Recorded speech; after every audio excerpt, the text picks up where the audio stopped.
2008 годі СБУ проти вас возбудило уголовне діло за заклики до сепаратизму. Це мали вони хоч деяку малу зацепку на це обвинення? Після виборів президента Ющенко і його безславного третього тура виборів, котрий не вписаний в Конституцію, прийшов до влади. І вияснилося, як ми читали то в пресі, почався розчитувати своїми спонсорами. Нам було удивительно, як ото почти подарували Криворожсталь фірмі Metal Steel. Не можна було то продавати ніяк, але продали. Но ще один момент, котрий упускають із виду многі люди нині.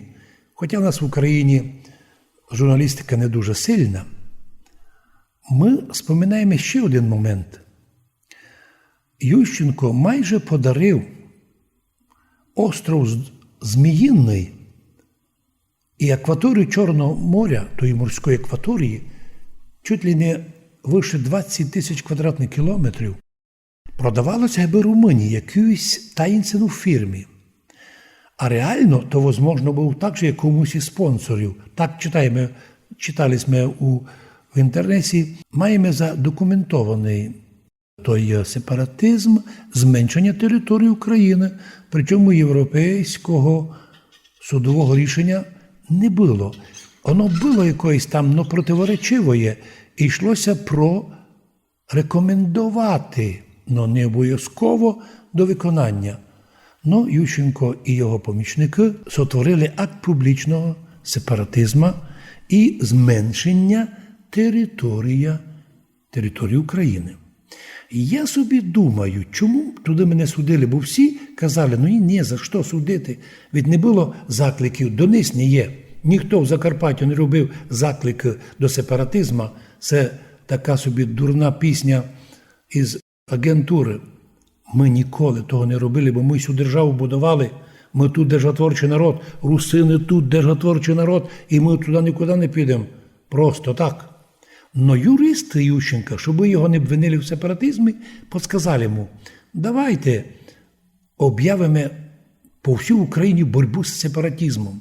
І бистренько відкрили 3 уголовні діла. Знайшли одного діда-пенсіонера у Луганську, почали судити за сепаратизм.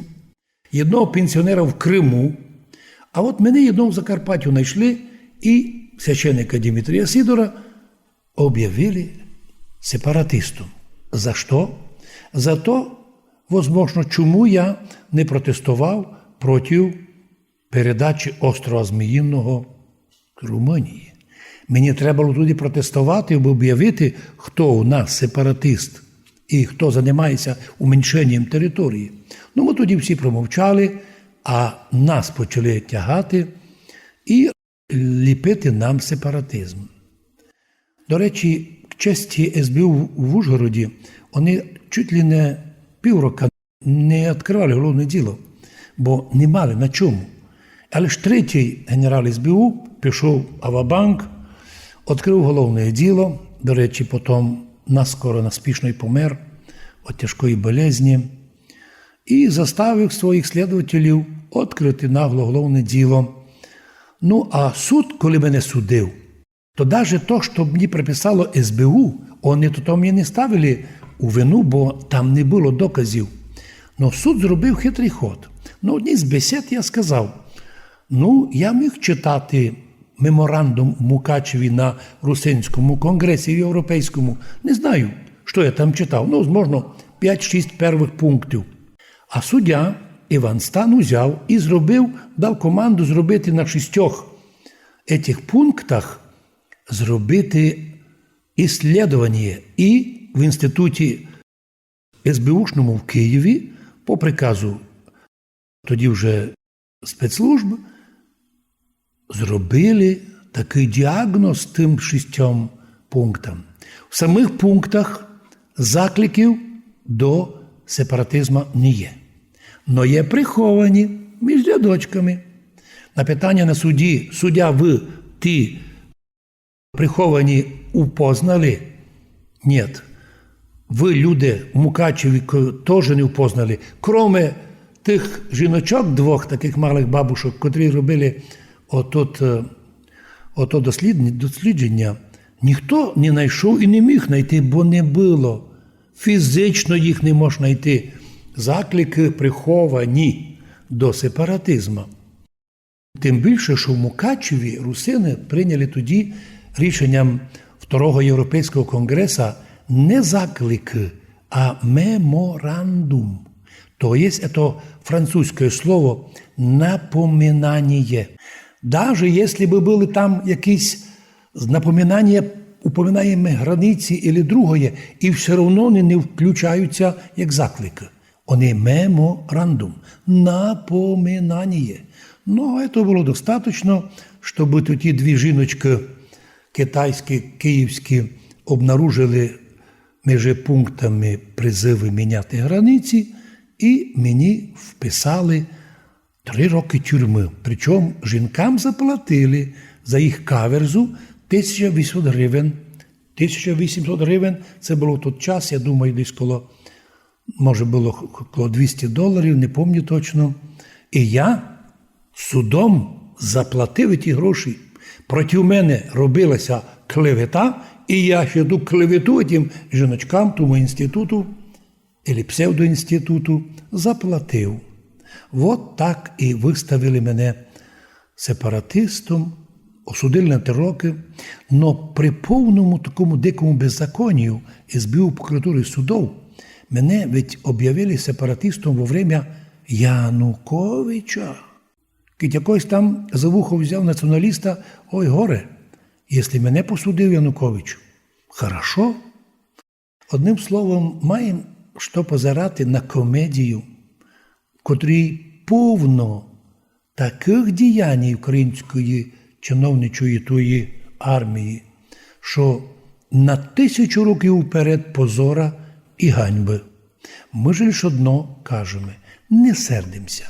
Ми розуміємо, що СБУ спеціалістів немає, юристів немає. В Україні юристів не готовлять.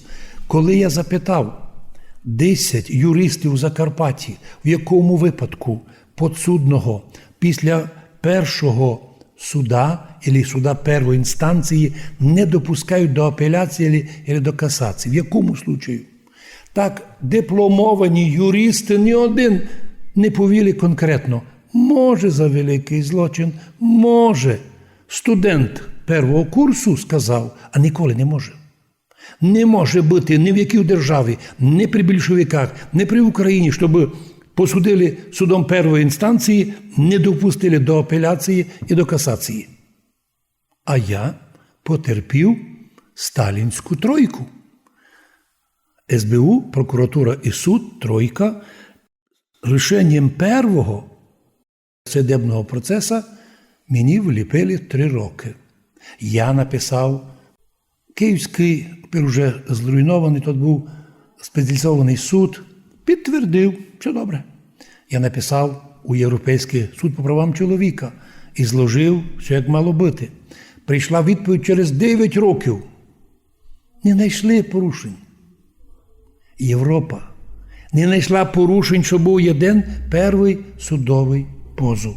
Це означає, що ми живемо, согласно Євангелія, у злому світі. Світ возлі лежить. І та мерзость, котру ми, русини, у Закарпаттю зріли, коли наших вище 600 людей визивали на допити, причому 5-6 годинні допити, а виясняли, це була якась зацепка, це були заклики, а вияснили, що ніхто 600 людей не підтвердив, крім підтверджали там лідери націоналістичних тих наших партій, то люди, котрі родом з Галичини, вони на суді казали, да, ми знаємо, ти сепаратист. Чому? Читались ми в інтернеті. От цього суду було достатньо. Однако ми говоримо, время пройшло. Що буде робитися у майбутньому, ми не знаємо. Но я споминаю президента Януковича. При ньому я потерпів судебні репресії. Ну що ж, безславно себе повів і безславно одійшов. Ми, русини, були славним народом, єсме славним народом і віримо бути таковими і надалі.